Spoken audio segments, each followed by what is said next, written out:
Hello and welcome to Health Professional Radio. I'm your host, Neil Howard. So glad that you could join us today.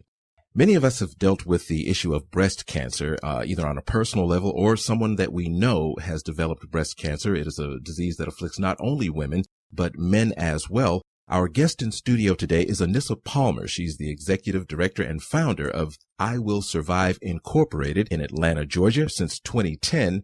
And she's become a featured charity for the 4th Annual National Association of Professional Women. She's also an author of the soon-to-be published book. And she's here with us today to talk about her life involving breast cancer, her organization, and how her efforts to bring awareness and research into breast cancer is progressing. How are you doing today, Anisa?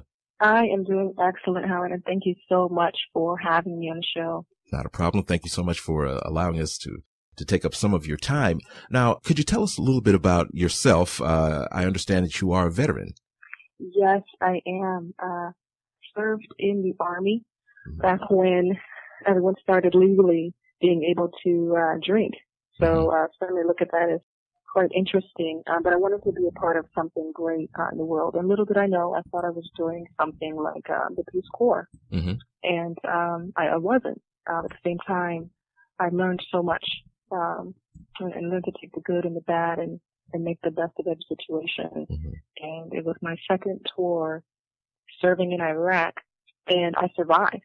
And although we did lose soldiers, first deployment, second deployment, I was so grateful to wake up every morning, to have my body still in one piece. It was a very, very traumatic experience. But I think after that whole surviving all of it, because so many soldiers are coming back with post-traumatic stress disorder. And so it's not just surviving the physical, it's surviving the mental, the spiritual. And I took these same concepts and wanted to formulate this into I Will Survive. And that's how I was born. But the root of it really originated from losing my mother personally to breast cancer. Now, one veteran to another, I thank you and appreciate your service. Now, you are the executive director and founder of an organization. You mentioned I Will Survive. It's I Will Survive Incorporated, based in Atlanta, Georgia. Could you tell us a little bit about why you started this organization and what is your main focus and goal when it comes to breast cancer awareness? Most certainly. This was back in 2010. I'm just getting out of the military, and I Will Survive was born. And we wanted to focus more, I should say, originally was just ourselves in the beginning with our mission to increase breast cancer awareness. And then we added through education, because I think that piece was really missing. And then the complete portion of the mission was also to provide financial assistance in lower income communities. I think those most important pieces were missing from just the market research that I did. And with that education piece, it wasn't just increasing breast cancer awareness. We had to put the education piece in because that what was missing. You know, when you see pink everywhere in October, the National Breast Cancer Awareness Month, what does this pink entail? You know, so okay, everyone's aware of pink. At the same time, we would do workshops or health events or come out to speak at different venues, and there would be several individuals in the audience, men and women, that didn't know men could get breast cancer as well.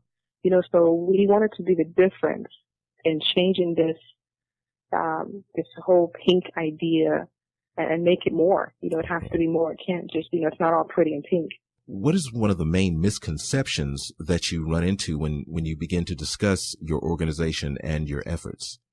The main misconception, there's so many, you know, one being that, you know, every organization that focuses on breast cancer awareness are the same. You know, everyone thinks it's the same. And that's somewhat hard. And, you know, we actually get a new transition of supporters, donors, community members who wanted to be involved just because of realizing how important health is with the new changes within the United States of the Affordable Care Act. And, you know, it's really good to finally see, you know, more and more of our applicants, the clients that we serve, you know, particularly in lower income communities, now have health insurance on their applications. And some not the best health insurance, but that's a start. It is a start. And for us, you know, it's a very, very important transition that the United States, long overdue for me, that I think. Yeah. But it's good when you compare, you know, different countries within Europe, Canada, and the things that they're doing and what we were not doing here within the United States.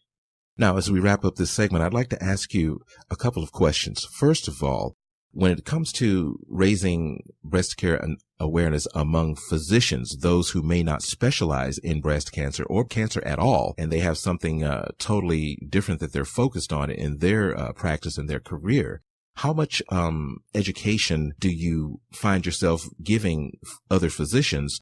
How much funding and support have you received from physicians? And the next question is, where can our listeners get much more information about the I Will Survive organization? Okay. First question. We'd love to see more support from physicians. We currently just had a new board member in our community that is a registered nurse. So that's the first of even, I think, stepping into the whole conventional medicine aspect within the United States. Which is good. I mean, when we have our breast cancer survivors that, reach out, or newly diagnosed individuals with breast cancer, and, we would never want to discourage. It's your right to choose whichever treatment and things that you'd like to take. But we want to be able to inspire and, inform them to be able to ask questions, within their, Absolutely. with their healthcare providers. It's very important, and to be able to understand, what treatment options are out there and how that affects them, not just 3 years, 5 years from now, but long term, which is very important. And, with the different health facilities that we do work with, we want to be able to build that relationship more. I think it's very important when we look at not just healthcare changing, through the military, through even the NFL with this new movie coming out with Will Smith's Concussion. It's a lot underlying there. And so it's when those physicians are taking the extra step to focus more on the prevention aspect, it's very important. And they are out there, and so we'd love to be able to work with those physicians and more, so that we can not just close off to one segment. I think it's important. And then the last piece, to be able to reach out to us. We're all over social media at I Will Survive Inc., Twitter, Instagram, Facebook, and our website is www.iwillsurviveinc.org.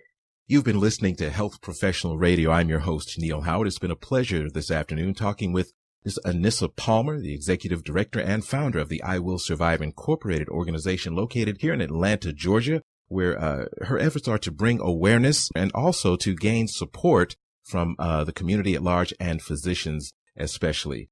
It's been great talking with you this afternoon, Anisa. Pleasure, Neil Howard. Thank you so much for having me on the show. Thank you. Transcripts and audio of this program are available at healthprofessionalradio.com.au and also at hpr.fm, and you can subscribe to our podcast on iTunes.